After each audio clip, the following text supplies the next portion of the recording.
The charity gala at the Kennedy Center fell silent as Samuel L. Jackson stood up from his front row seat, microphone in hand, interrupting Congresswoman Jasmine Crockett's speech about youth education initiatives. With all due respect, Congresswoman Jackson's unmistakable voice boomed through the hall. "I've been listening to politicians talk for decades. It's always the same rehearsed lines with no substance." The audience gasped as the legendary actor known for his iconic movie roles and memorable one-liners pointed directly at Crockett. "I bet you can't go off script. Let's settle this right now. A quote battle. Your words against mine. Unless you're afraid to step outside your prepared remarks." The room buzzed with shocked whispers. Celebrity confrontations with politicians weren't uncommon, but rarely this direct, rarely this public. Congresswoman Crockett, standing at the podium in a striking blue suit, paused for just a moment, her expression shifting from surprise to something unexpected, a smile. What happened next left everyone in the room speechless, and would soon become the most viral political moment of the year. Before diving into this incredible showdown between Hollywood royalty and one of Washington's rising stars, make sure to like this video and subscribe to our channel for more unexpected political moments that the mainstream media won't show you. Samuel L. Jackson wasn't just any Hollywood celebrity challenging a politician.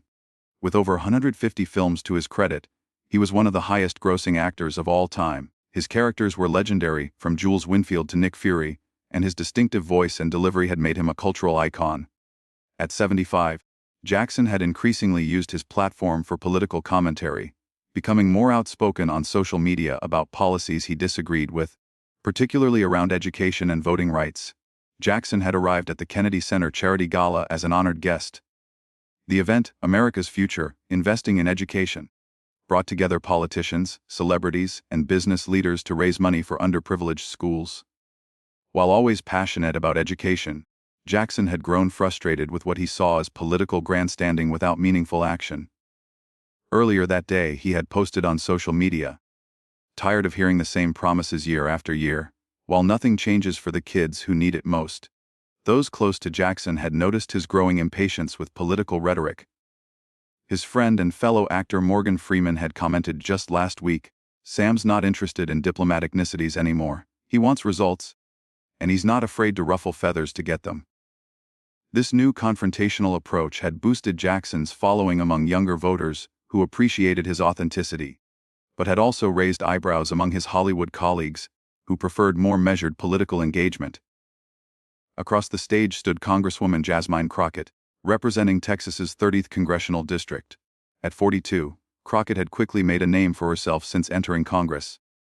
The former civil rights attorney had become known for her sharp legal mind, quick thinking, and ability to dismantle weak arguments with surgical precision. Her questioning of witnesses during committee hearings had gone viral multiple times, earning her the nickname the counselor among her supporters. Crockett's path to Congress hadn't been easy. Growing up in St. Louis in a working-class family, she had worked her way through college and law school before building a successful career as a civil rights attorney in Texas. Her decision to run for office came after years of fighting legal battles that she realized could be more efficiently addressed through legislation. Her campaign had focused heavily on education reform, making tonight's charity event particularly important to her agenda. Unlike many politicians, Crockett had developed a reputation for speaking without notes, and for her encyclopedic knowledge of policy details. She was equally comfortable discussing legal precedents, budget numbers, or pop culture references. This versatility had made her a favorite guest on news programs, and had helped her connect with younger voters who appreciated her authenticity. The stakes of this unexpected confrontation extended far beyond the two personalities involved. The Kennedy Center Gala was being live-streamed to hundreds of thousands of viewers. Major donors, including tech CEOs and foundation heads with billions in educational funding to distribute, were watching intently. Political reporters from every major network were present, knowing that this interaction would dominate tomorrow's news cycle. For Jackson, this moment represented his frustration with the political system, a chance to publicly challenge what he saw as empty promises. For Crockett, it was an unexpected test of her ability to think on her feet in front of the most influential audience of her political career. A poor performance could undermine her carefully built reputation and the education initiatives she had worked tirelessly to advance. As Jackson stood, microphone in hand, and Crockett measured her response at the podium. The audience held its collective breath. This wasn't just an unusual celebrity-politician confrontation. It was a clash between two formidable communicators, each with everything to lose and a point to prove. A quote battle. "Really, Mr. Jackson?" Crockett replied, her voice steady as she adjusted her microphone. "I'm here to discuss policies that will help children access quality education." This isn't a movie set. Jackson wasn't backing down. He straightened his designer suit jacket and stepped forward. "That's exactly my point, Congresswoman. Real life isn't a movie, but politicians sure treat it like one. All scripted lines and no real action. I've heard your speeches before. Lots of talk about change, but where are the results?" The audience shifted uncomfortably. The event organizer, Dr. Eleanor Phillips, moved toward the stage, clearly considering whether to intervene, but something in Crockett's composed demeanor held her back. "Results require more than good intentions, Mr. Jackson," Crockett responded.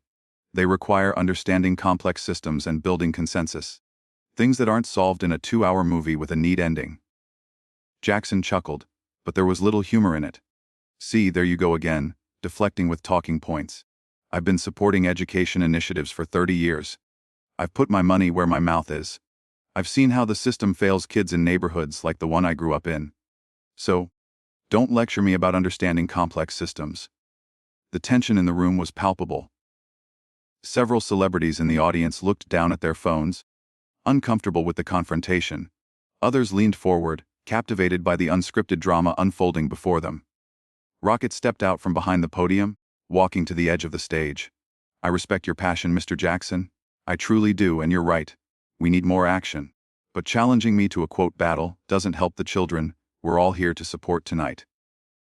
"Then educate me," Jackson pressed, his deep voice resonating through the hall. "Because from where I'm standing, I see the same promises being made year after year, while graduation rates in our poorest communities barely budge. Tell me something real, not something your speech writers crafted to sound good on camera." At this, a murmur ran through the audience. Jackson had touched on a common criticism of political events like these, that they were more about optics than impact. Several prominent donors nodded in agreement. Crockett's expression changed slightly, a flash of something that might have been irritation or perhaps determination. "You want real? Fine, let's get real." She motioned to her aide, who seemed surprised, but immediately removed a binder from her bag and brought it to the Congresswoman. Jackson raised an eyebrow, clearly not expecting this response. "What's this?" More prepared remarks. Crockett opened the binder and held it up for Jackson to see. "These are the statistical outcomes from the education pilot program I launched in my district last year. Not projections or promises, actual results. Reading proficiency up 22% in participating schools. Math scores improved 18%. Teacher retention increased by 1/3. Are these the kind of results you're looking for, Mr. Jackson?" The actor seemed momentarily taken aback but quickly recovered.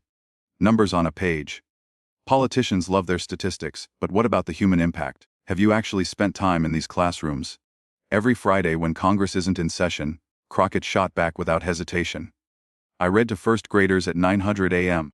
at Harmony Elementary, mentor high school debate students at noon at Roosevelt High, and help with math homework at the community center from 3 to 5. Would you like their phone numbers to verify?" A few audience members applauded spontaneously, then quickly fell silent as Jackson paced forward. "Talk is cheap," he challenged. "If you're so good at thinking on your feet, prove it. You say you care about these issues, let's hear your unfiltered thoughts." No notes, no preparation, a real exchange of ideas, not political theater. Crockett placed the binder on the podium and stepped completely away from it. "What exactly are you proposing, Mr. Jackson?" The actor smiled, sensing he had her on the defensive. "A quote battle, 60 seconds each. No preparation, no notes, raw, unfiltered perspectives on education in America. You've got all these statistics and talking points, but can you speak from the heart without your staff feeding you lines?" The event organizer finally stepped forward. "Perhaps we should return to the scheduled program." "No," Crockett interrupted, holding up her hand. "I accept your challenge, Mr. Jackson." The audience erupted in surprised whispers. Even Jackson looked somewhat startled that she had accepted. Dr. Phillips looked between them uncertainly. "This isn't what we planned for tonight's fundraiser. Sometimes the unplanned moments are the most meaningful," Crockett said. "If Mr. Jackson wants authenticity, I'm happy to oblige, and perhaps it will bring more attention to the cause we're all here to support." Recognizing the potential viral moment unfolding, the event's social media director signaled to the video team to make sure they were capturing everything. The livestream viewer count suddenly jumped as word spread online about the unexpected confrontation. "All right then," Jackson said, a hint of satisfaction in his voice. "SC. No interruptions. I'll go first, then you. Let's see what you've really got, Congresswoman." The room fell completely silent as Jackson took center stage, microphone in hand. The legendary actor, known for his commanding presence, took a deep breath, clearly preparing to deliver the kind of powerful performance that had defined his career. What no one in the room realized was that this moment was playing directly into Crockett's greatest strength, thinking on her feet under pressure. As a former trial attorney who had never lost a case, she had built her career on responding to unexpected challenges. While Jackson believed he was putting her on the spot, he had unwittingly challenged one of Washington's most quick-witted communicators to the very type of exchange where she excelled. As Jackson began to speak, Crockett maintained her composed expression. But those who knew her well might have noticed a subtle change in her posture. The same shift she used to make in the courtroom, just before delivering a devastating cross-examination. Samuel L. Jackson took his position at the center of the stage, the spotlight highlighting his commanding presence. He looked directly into the camera, understanding the moment's theatrical power. When he spoke, it was with the same intensity that had made him a Hollywood legend. "I grew up in Chattanooga, Tennessee during segregation," he began, his voice deep and measured. "Education wasn't just about books for us. It was about survival. My teachers didn't just teach me reading and writing. They taught me how to navigate a world that didn't want me to succeed. Today, I visit schools across this country, and you know what I see. I see children still fighting those same battles. Different year, different obstacles, same struggle. Politicians stand at podiums like this and talk about statistics and programs and funding. But they're missing the point." Jackson paced across the stage, his passion evident in every gesture. "Education isn't just about test scores. It's about giving kids the tools to transform their lives. It's about teachers who show up even when the system fails them. It's about communities coming together when governments fall short. I'm tired of hearing well-dressed people in fancy rooms talk about initiatives and pilot programs, while kids are struggling to read in underfunded schools. We don't need more studies or committees or political speeches. We need action. We need results. And most importantly, we need honesty, even when that honesty isn't comfortable or convenient for people in power." As his time neared its end, Jackson pointed directly at Crockett. "So yes, Congresswoman, I'm challenging you because someone needs to cut through the political theater. The children we're failing don't have time for another 5-year plan or bipartisan commission. They need help now, and they deserve better than carefully crafted talking points designed to make us feel good while changing nothing." His 60 seconds complete, Jackson handed the microphone to Crockett with a slight nod, clearly satisfied with his performance. The audience applauded vigorously. His passion was undeniable, and his critique of political rhetoric had resonated with many in the room. As the applause died down, all eyes turned to Congresswoman Crockett. The challenge had been laid down forcefully. How would this politician respond without her usual preparation and notes? Crockett took the microphone and stepped forward. Instead of immediately speaking, she took a moment to look around the room, making eye contact with several attendees. The silence stretched just long enough to create anticipation. When she finally spoke, her voice was quieter than Jackson's, forcing everyone to listen more carefully. "Mr. Jackson speaks with passion, and I appreciate that," she began. "Passion is necessary, but passion without knowledge is just noise." She turned to face Jackson directly. "You mentioned growing up in Chattanooga during segregation. I grew up in St. Louis watching my mother work 2 jobs so I could have opportunities she never had.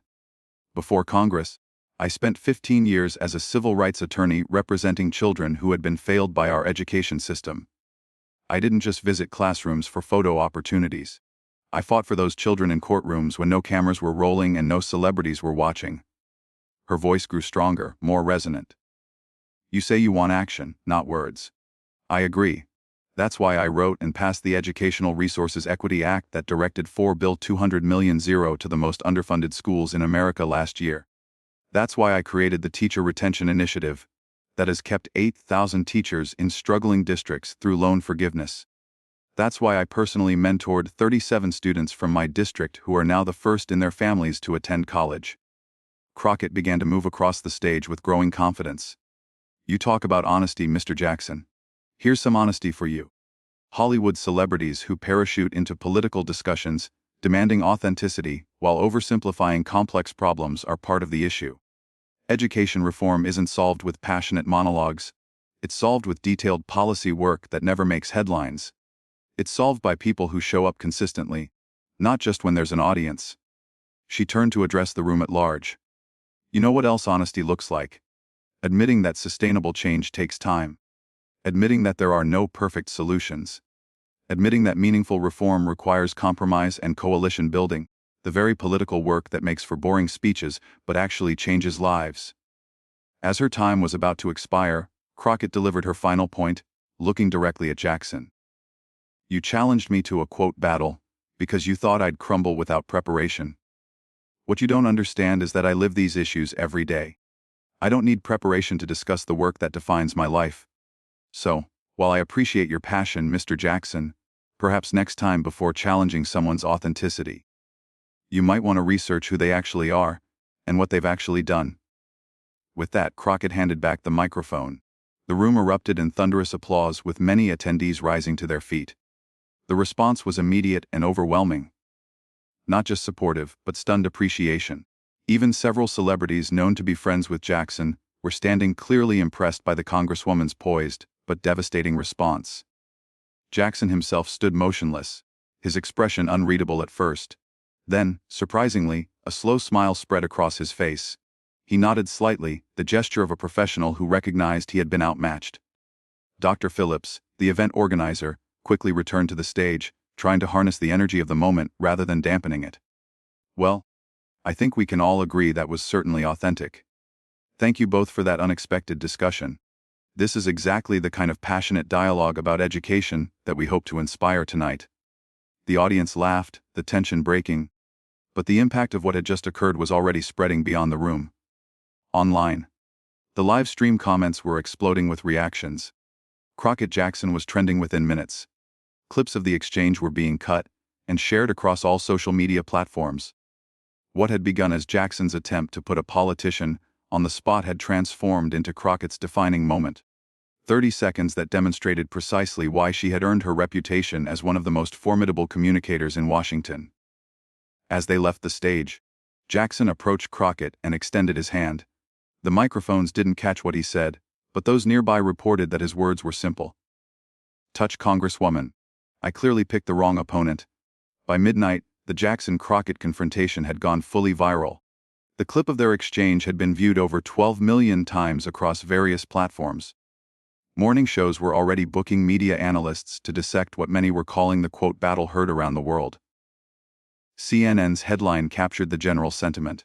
"Hollywood icon challenges Congresswoman gets masterclass in political authenticity." Even conservative outlets that typically criticized Crockett's policies acknowledged her impressive performance, with one commentator noting, "Whatever you think of her politics, Crockett just demonstrated why she's considered one of the most effective communicators in Washington." The most shared moment was Crockett's line about Hollywood celebrities parachuting into political discussions, a clip that had been remixed into countless memes overnight. Political communication experts were already analyzing her technique, noting how she had turned Jackson's challenge back on him without appearing defensive or rehearsed. For Crockett, the aftermath was immediate and overwhelmingly positive. By morning, her office was flooded with media requests. More importantly, several major education foundations that had been on the fence about funding her district's pilot programs reached out to express interest.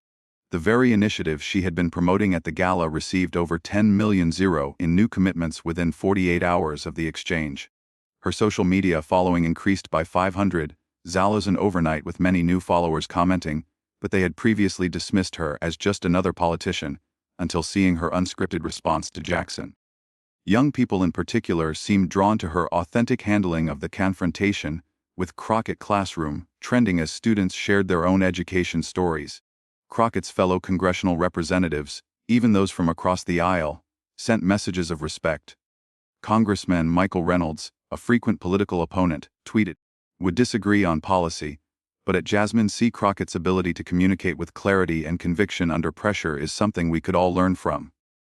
For Jackson, the response was more mixed, but ultimately redemptive.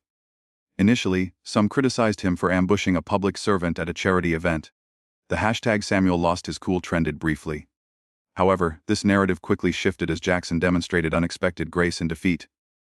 The morning after the gala, Jackson posted on social media, "Last night, I challenged at Jasmine Crockett to prove her authenticity. She not only proved it, but gave me a lesson in the difference between passionate opinions and informed advocacy. Respect where respect is due." This acknowledgement won Jackson praise for his maturity and self-awareness. Rather than diminishing his stature, his willingness to publicly recognize Crockett's superior command of the issues enhanced his reputation as someone genuinely committed to education rather than just his own ego. 3 days after the event, the two appeared together on a popular talk show, turning what could have remained an awkward confrontation into a productive conversation about education reform. Their joint appearance broke viewership records and raised an additional $5 million for the education charity associated with the original gala. "What began as a challenge has become a collaboration," Crockett explained during the interview. "Mr. Jackson's passion for education is genuine and his platform is powerful. We've decided to channel the attention from our quote battle into actual change." Jackson nodded in agreement. "The Congresswoman has the policy expertise I don't have. I have reach in communities she's still trying to connect with. Together, we might actually get something done instead of just talking about it." This unexpected alliance captured the public imagination. Political analysts noted how rare it was to see a public disagreement transform into productive cooperation, particularly in the current polarized environment. Education advocates celebrated the spotlight now shining on substantive policy discussions rather than just political theater. Within weeks, the Jackson Crockett Education Initiative was launched, combining his cultural influence with her policy expertise. The program focused specifically on arts education in underfunded schools, leveraging Jackson's Hollywood connections to bring resources and attention to communities that had been overlooked.